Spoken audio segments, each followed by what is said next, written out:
Какая будет реакция на выигрыш Кадырова? Никакая.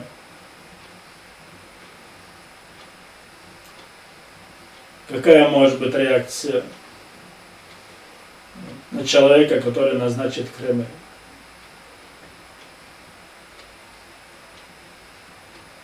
Государством, в котором мы находимся в состоянии войны. Какая для нас разница, что он избран или назначен? Какая для нас разница, что он администратор или президент? Для нас он враг.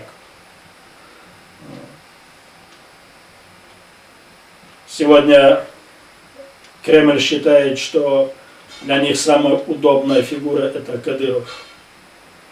А я бы сказал наоборот.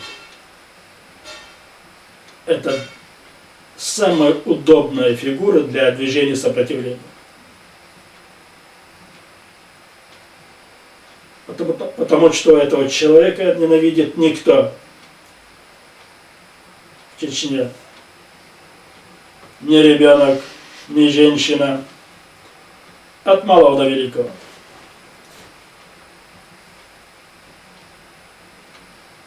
Его ненавидят даже те, которые вчера были против Дудаева-Масхадова.